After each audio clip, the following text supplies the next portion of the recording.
she was outperforming like so many of her male counterparts in the time. I feel like more and more mullets are popping up.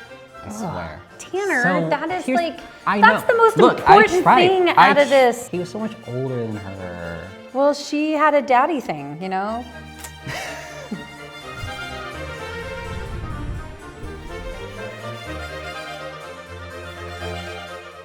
Hi, so I am going to introduce my friend Tanner here.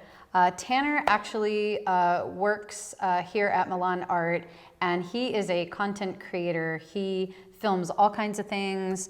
He came to Greece with us while we filmed Outstanding Artist Season 3, which was pretty eventful. I was there for Season 2 also. That's right, Season 2, yeah. So you've been around a while. And he, with me, is also a art history buff and is very interested in that topic. So, Tanner, what are we doing here?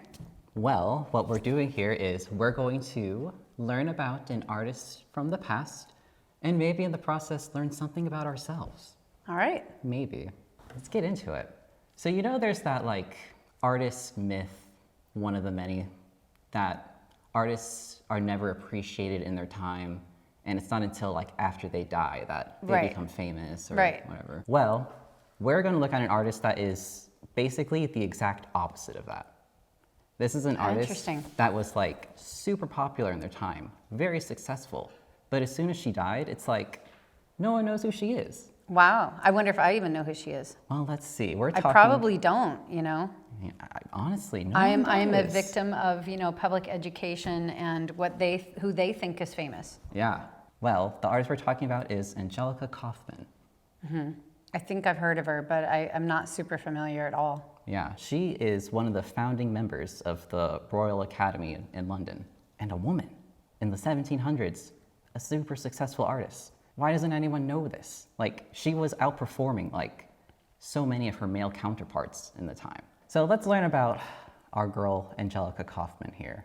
So she was born in Switzerland in 1741. Yeah, I was gonna say her name doesn't sound English. Yeah, it's not. Her father was a muralist, so he painted murals. I don't know why I'm defining muralist to you. Being a woman back then, the only way you could learn about art was if you had a male relative willing to teach you. So luckily she had one. Her father was a muralist, and he exposed her through his work and teaching her himself, like old Renaissance masters. She got a bunch of looks into the budding neoclassical movements and stuff. She showed signs of being a prodigy early on painting. This is her earliest work I could find anyways. It's a self-portrait she did when she was 13. That's pretty good. Yeah, I know. Like if you told me this was done by like some adult in 1750, whatever. Yeah, we'd be like, okay. Oh yeah. Yeah. Sure. Yeah, that's pretty good for 13. I have to say, there's a big triangle in the corner. She was 13, cut her some slack. Yeah, and you know, the top of the head needs some breathing room. There's some tangent edge of the corner of the music with her shoulder. And then also the bow tie on her dress is straight on and not tilted to the left. Yeah, it is. But, you know, she's 13. I know. Like, we can cut her some slack. I know. If I did this when I was 13. No, I would be like, you've got something. Yeah, for sure. And that's what people saw and started to take interest. So she basically worked, as she got older, she worked as an assistant with her father on his murals, which was pretty crazy for a woman. And she eventually came to stay in Italy for a few years. And in Italy, she really started to branch out on her own and build her own career. So while in Italy, she kind of became well known as a really good portrait artist. One of her most well-known portraits from this time was her portrait of English actor David Garrick. Well, that's a much better looking portrait. Her portraits are interesting in that, like, so many portraits in the 18th century are like kind of stiff. They're just like, it's a person just like sitting there and like maybe they're holding a book. But here he's like, this feels so casual. Like the way he's just like leaning backwards on a chair, it's just, he's so chill. Like he's vibing. Or he was in a conversation with somebody and like turned around in the chair to look at her Yeah. for a minute. Yeah, there's also, it's like, there's like a layer of like narrative to it almost. Yeah, yeah. Yeah. And the lighting's very more Baroque. Yeah, like you can Which- really see like what has been influencing her and whatnot. And other people thought this was cool too. They were like, man, this girl, y'all need a Kauffman portrait because she can make you look good. While in Italy, she started to build up quite a resume. Okay, I'm gonna have to do some Italian names, so bear with me. She was made an honorary member of the Accademia Clementina di Bologna. She was given a diploma from the Accademia del Disegno. I'm trying. I'm so sorry to any Italians out there. And she was elected to Rome's Accademia di San Luca. That one was easy. So like 3 academies, which like are not the most pro-women, No. are immediately just be like, You know what is interesting though is of all the different academies, I think Italy had the most women in the academy. for sure. And you don't think of Italy as like, you feel it, you think of Italy as a male dominant place, but Yeah. it's interesting that their academies accepted more women than, Yeah. I also wonder if that's probably part of the reason why she like went to Italy when she decided to like start her own career. Is that like, there was more acceptance there, yeah. yeah. She spent like 3 years in Italy and she met this wife of an English envoy. And she convinced her to go to London, come to London, be a big fish in a small pond. And she said, all right, I'm gonna do it. And she went to London. And this is where her career really like skyrockets, her years in England. Those are like the most transformative years for her, like career-wise and personally. So she arrived in London in 1766, and she immediately met Sir Joshua Reynolds. And he was, you know, the big English painter at the time. And they like immediately hit it off. They were like BFFs. Okay, were they romantic? I don't know. You don't know? Tanner, So, that is here's- like, I that's know. the most Look, I important tried. thing I out of this. I want to know if they were boyfriend and girlfriend. The only evidence I could find was like other people speculating. You know, all those like rich English people, they were bored and they liked to Yeah. gossip and Oh yeah, and speculate. there was gossip. That was like, of course there's speculation. They were probably getting it on. I think so. I don't know. He was so much older than her. Well, she had a daddy thing, you know? Maybe. Oh yeah, they painted portraits of each other, BFF portraits. I consider this to be like an artist version of BFF bracelets. Okay, I can look at this and see who's into who here. Oh yeah, do it. Yeah, show Okay. me. She has him looking through her. And he's looking perplexed a little bit. And he has his hand on his knee, somewhat tense, like he's, you know, ready to like spring into action.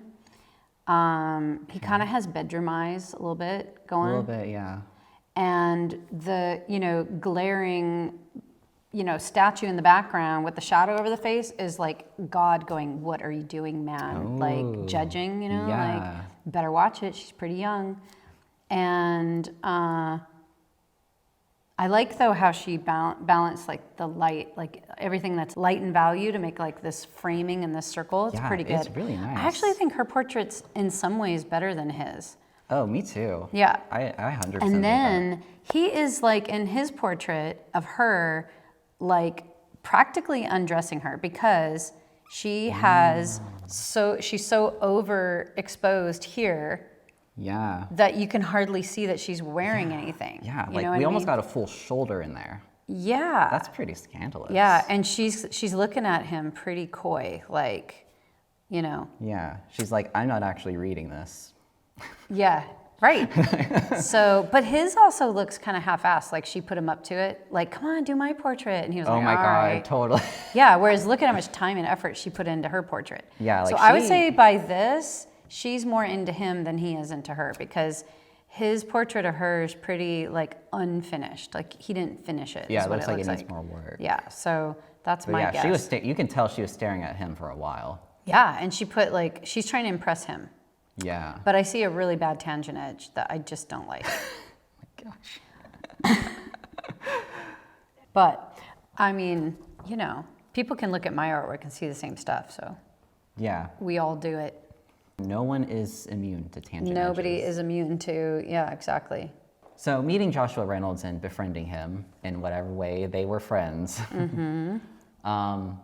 really brought her into like, you know, big social circles and whatnot and let Right. her branch out. What really supercharged her career in England was she was commissioned by the mother of the king. Ooh, Yeah, that's big. yeah, to paint a portrait of her daughter. So I guess a princess of Wales or whatever. I don't remember. Princess Augusta. Doesn't matter who. But she did that, and this is the portrait she painted of the Duchess Augusta and her newborn son, I believe. And this portrait was like a massive hit. Weird. All right, where's the tangent edge? Well, I don't know about that, but it's like, that is a very oversized baby. I mean, imagine that folded up inside that stomach. Like, no way. Maybe he's a toddler. It's still pretty big. And then, like, look how tiny her head is. She's petite and cute. I don't know about petite, because, like, her chest is massive, so. Well, she's fertile in a mother. You're way too nice, Tanner. I know. I think it looks like a tiny pinhead. Anyway. But, you know, other people didn't see that apparently. Yeah, I mean, it was a hit. But yeah, so a mesoprint was made of this and like printed in newspapers and stuff. And everyone was like, whoa, this is cool. Then everyone in England was like, yo, you got to get a Kauffman portrait. She can make you look good. She'll make your head look so small. She became a very sought after artist. And being, you know, a young single lady, she also became sought after by suitors. Wow, sought after by suitors. Yeah, it's a good sentence. She met this man, Count Frederick de Horn. And was he older? No, actually, I'm pretty sure from what I read, he was around her age, actually. Okay. They got married. Okay. Straight up, yeah, I know. And I mean, they had all the makings for like a really happy love story. A friend of hers and fellow artist Nathaniel Dance drew this picture of her shortly after they were married. He was not kind to her profile, I will say. No, she Not looks at like all. Mother Goose. But you can see she's holding her hand over her heart. You can see her wedding ring right there. So it's like, this lady's in love. Yeah. And people see it. So what do you think went wrong? He was a womanizer. He gambled. He drank too much. Went with prostitutes. I don't know. Or was she the one? Well, after she married Count Frederick de Horn, she found out he's not actually a count. Oh. And his name's not actually Frederick either. Wow. Yeah, his name was Brant. Brant? Okay. Yeah, I know. And he lied about who he was. This is where things get So kind of he was weird. after her for her money.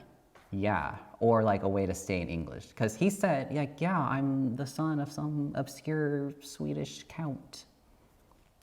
And he must have been convincing because she believed it and she married him. And this is where it's confusing because I've read so many different sources and no one is entirely clear how she got out of the marriage.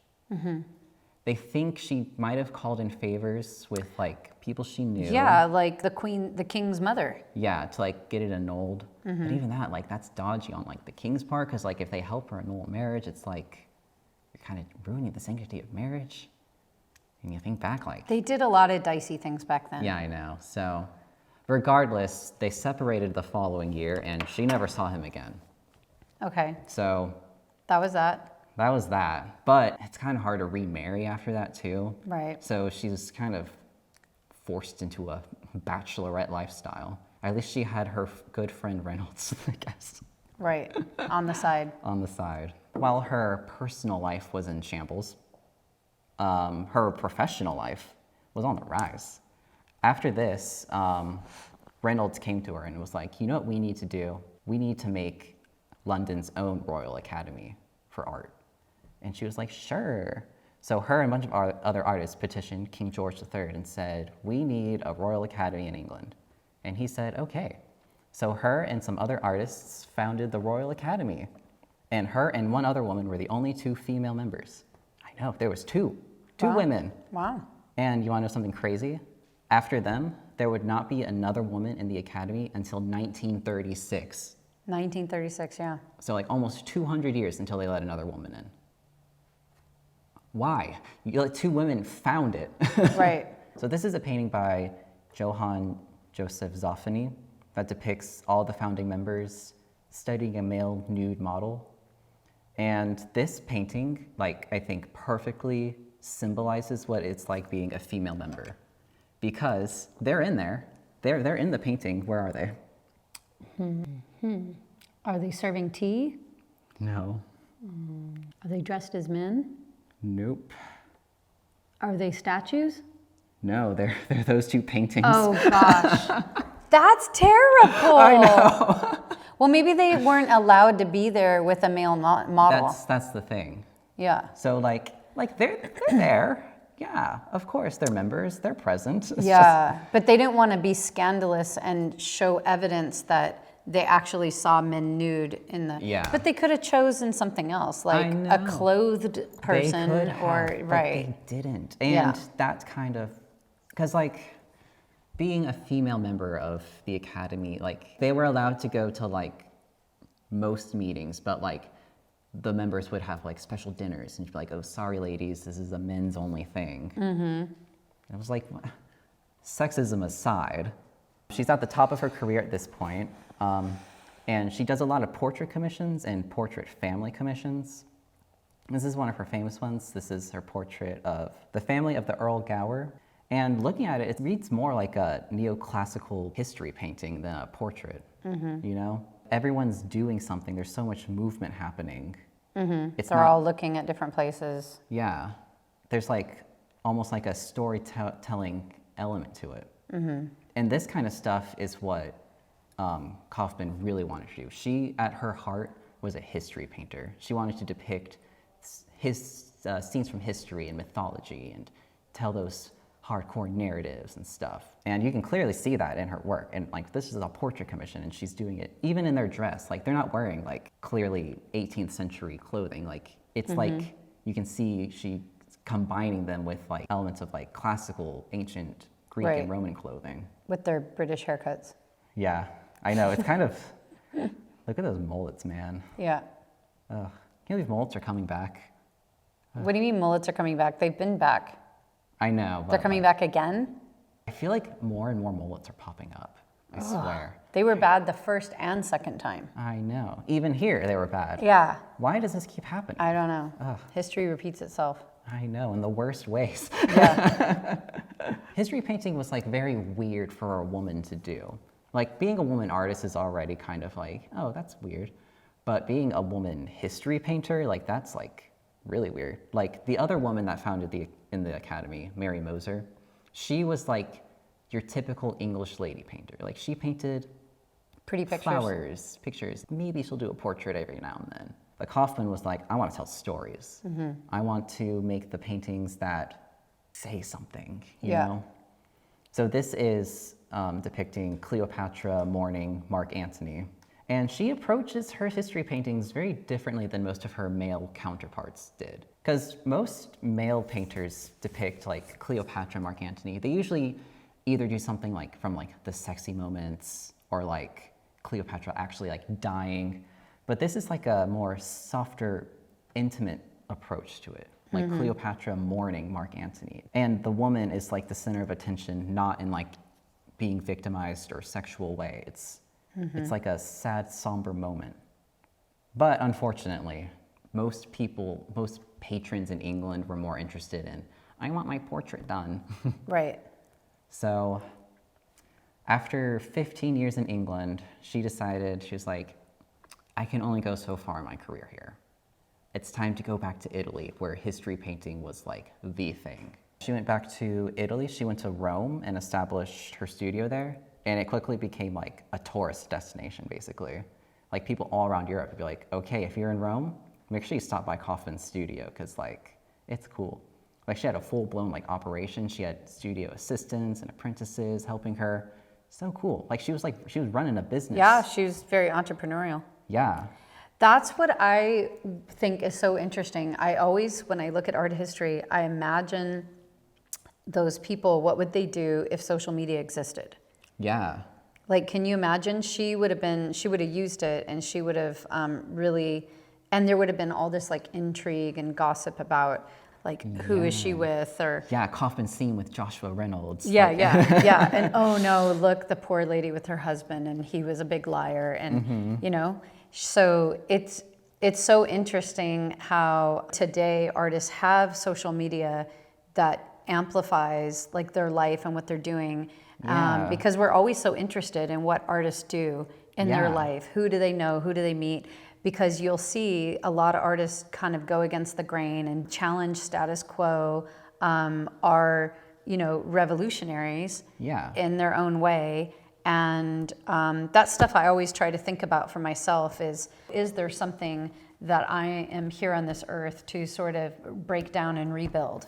Yeah. And like, where does that show up in my work, and where does that show up in my life and my life choices? It's always interesting as an artist to think of yourself as like, if you know, somebody in the future had their gizmo, whatever the gizmo in the future is, and was Yeah. doing a art history expose on you, what would it say? What would it be about? Yeah.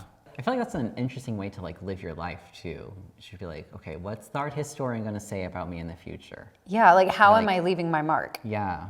One thing I think her interesting thing, like her mark, was the way she approached portraits. And self-portraits. She did a lot of self-portraits. This, I think, is one of her most famous self-portraits. So is she the one in the middle? Yeah. So this is titled Self-Portrait of the Artist Deciding Between the Art of Music and Painting. So this basically symbolizes her early childhood struggle of like, do I want to be a musician or do I want to be a painter? And I really like this painting. First of all, do you see any tangent edges? No, but what is that behind her? Like a giant's legs? What is there. I think is it a column? I think it's a column. this? Okay, it looks like two legs with like It a loincloth or does. something. Wow. It's like the giant man looming over her. Uh-huh. Maybe it is. Maybe her dad pushed her to be an artist, and she always wanted to be a musician. There's this one story, apparently. I don't know if it's true, but apparently she made the decision because she talked to a priest about it. And the priest said, don't be a musician. You know, they live wild, sinful lives. You know, sex, drug, and rock and rolls and all that. It's true even back Well, then, I and guess. look at, she's wearing a white pure dress. Yeah. And you can see music personified looking at her. She's like, oh, come on. Music's cute. trying to seduce her. Look, she's grabbing her hands. Yeah, and- she's like, look at this sheet of music. You can sing it so well. Mm-hmm. But painting is like, yo. She's like pointing at a temple on top of a hill. Be like, look Yeah. at that. It's the higher life. Look at that. Look Yeah. what you can do. And she's wearing primary colors. Oh, she is. That's so interesting. I didn't notice that. Yeah. And I love the expression of like with like the hand just saying like, dude, I'm sorry, but like there's a temple on top of a hill over there. I gotta go. Yeah. Oh my gosh. And also exciting that happened in this time. In 1780, Count Frederick / Brandt, whoever he came was, back? he died. Oh. So she could finally like remarry without scandal. Oh. Yeah. So did she? She did. She married this Italian man named Antonio Zucchi, also a painter. And his name was actually Antonio. Okay. If she had gotten fooled twice, then it's Yeah. like, girl, come on. Yeah. So she married him and lived happily ever after? Yeah. So, I mean, she basically stayed very busy in Italy. This is her final self-portrait at age 60. She made herself look young for 60. Right? It's like she kind of tries. She's like, oh, there's a hint of a crow's feet, maybe. That girl looks about my age, you know? I know, girl, come on. Yeah. There's no way in the year like 1801 you are looking this fresh. Right. She stayed painting well until close to her death in 1807. The only thing I could find that caused any sort of blip in her career was the Napoleonic Wars, which affected every artist because, you know, war tends to do that. But other than that, like, she stayed booked and busy the entire time. Wow. Yeah. Like, and I feel like that's like she was more than just like good at painting. Like, you have to have like a really good business sense. Yeah. And you have to be really charismatic and savvy savvy. Yeah. Yeah. And I just feel like, Especially as a woman. especially as a woman, and it's like, I feel like all those things, like, yeah, her paintings, they're typical of like any other man around the time, you know, like, but she was a woman doing it. And I feel like that's important to like acknowledge. Yeah. Because like, It made her exceptional. yeah. And also it's like not, like, I don't want it to seem like, oh, she was good for a woman. Like, she was doing better than a lot of men. Right. Like, she was good, period. Yeah, if she wasn't very good, you wouldn't want to be like, well, I mean, for a woman, she was, yeah. Yeah. She died in 1807. And here's something that's also very interesting that I'm very surprised her legacy didn't really stay mainstream forever. She was friends with this well-known sculptor named Antonio Canova. And when she died, he directed her funeral to model that of Raphael's. So in her time, when she was alive, people were like, yeah, she deserves the same treatment as Raphael. Like, that's like crazy, I think. This like woman who wasn't Italian, mind you, from Switzerland, we should give her the same treatment that we did Raphael. It was like a huge funeral, like 5 different academies marched in it because she was a member of all of them. They like carried 2 of her pieces, just like they did for Raphael. And her cousin, also a sculptor, made a bust of her, and they put it in the Pantheon next to Raphael's. So like, she was so valued in her time. Like, she was it. She was the it girl. She was like, this girl's cool. Yeah, but don't you think it's the art world establishment that is responsible to carry on legacy or ignore it?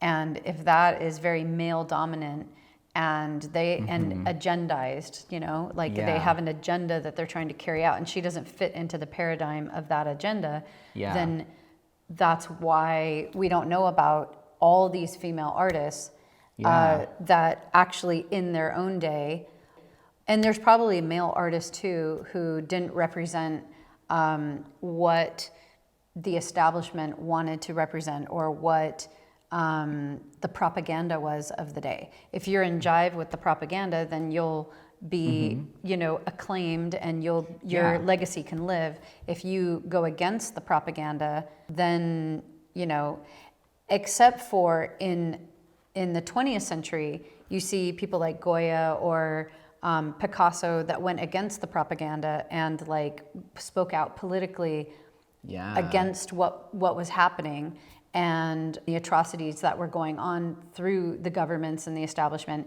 But they made a name for themselves with the people because they sort of rebelled against the academies and the establishment in the art world. And that's basically what the whole 20th century is about, is all these artists moving away from those establishment things. But in her day, they didn't have that yet. That didn't Yeah. happen. They didn't break away until Yeah. like the early 1900s. So she was, and like Mary Cassatt is on the cusp. She was rejected out of the salon, and so she really wasn't getting very much traction, but she has a long legacy because she won the hearts of the people. Yeah. Even though she lived, you know. Yeah. So I don't know. Maybe in this day we're supposed to dig up all these, you know, old artists that, you know, because even today, what makes it into the history books, I think there's an agenda behind that. Yeah. Well, So- Tanner, that was super interesting, and I like that you picked. I like who you picked and how her life had some drama and intrigue, and you know. Yeah, she's fun. Yeah. More people need to know about her, you know? And I think we did our job doing that. If you enjoyed this, please leave a like, subscribe. We're gonna post more videos, more stuff's coming your way. And we would love to hear in the comments your thoughts about Kauffman and, you know, her life. I want to know what your favorite painting by hers was and who you want to hear in the future us talk about. So thanks for watching, and go make art history.